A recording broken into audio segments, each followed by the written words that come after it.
बुआ ममता बनर्जी पर भतीजे अभिषेक बनर्जी का बड़ा बयान। वन नेशन वन इलेक्शन और ईवीएम पर दी तीखी प्रतिक्रिया। चलिए चलते हैं, जानते हैं खबर को विस्तार से। तब तक आप हमारे चैनल टीसी न्यूज चैनल को लाइक एंड सब्सक्राइब करना ना भूलें। आपको बता दें कि पश्चिम बंगाल की मुख्यमंत्री और तृणमूल कांग्रेस प्रमुख ममता बनर्जी को इंडिया गठबंधन की कमान सौंपे जाने पर हो रही चर्चा के बीच पार्टी के राष्ट्रीय महासचिव और सांसद अभिषेक बनर्जी का बयान सामने आया है। उन्होंने कहा है कि इंडिया गठबंधन इस मुद्दे पर चर्चा करेगा।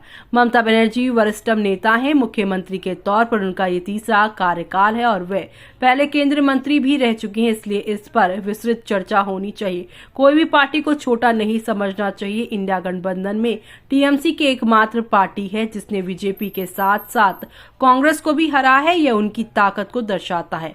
बांग्लादेश में अल्पसंख्यकों के खिलाफ अत्याचार पर टिप्पणी करते हुए अभिषेक बनर्जी ने कहा है कि हमारी सरकार इस अत्याचार की कड़ी आलोचना करती है और केंद्र सरकार को इस पर कड़ा रुख अपनाने के लिए कहती है। विदेश सचिव ने अपनी यात्रा के दौरान क्या बात की थी उस पर साफ होनी चाहिए। उन्हें संसद में इसका जवाब देना चाहिए। विदेश मंत्री को इस मुद्दे पर बयान देना चाहिए। ऐसे में अब यहाँ पर वन नेशन वन इलेक्शन पर उन्होंने कहा है कि पश्चिम बंगाल में साल 2024 में 7 चरणों में चुनाव हुए थे और साल 2021 में 8 चरणों में विधानसभा चुनाव हुए थे। अब 7-8 चरणों में चुनाव करा रहे हैं तो पूरे देश में 140 करोड़ लोगों के लिए चुनाव एक साथ कैसे हो सकता है? ये लोगों के अधिकारों को छीनने का मामला है। ये अधिकार बीजेपी, कांग्रेस या टीएमसी ने नहीं बल्कि संविधान यानी 140 करोड़ भारतीय नागरिकों को दिया गया है। अगर मैं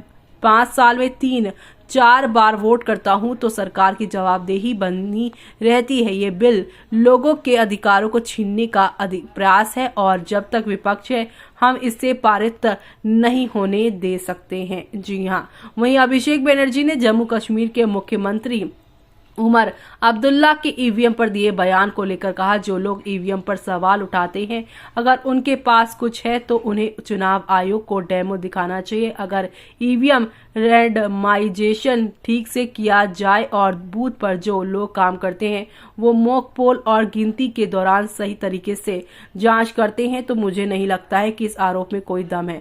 अगर फिर भी किसी को लगता है कि ईवीएम हैक की जा सकती है तो उन्हें चुनाव आयोग से मिलकर ये बताना चाहिए कि कैसे ईवीएम हैक हो सकता है। सिर्फ बेतुके बयान देने से कुछ नहीं हो सकता।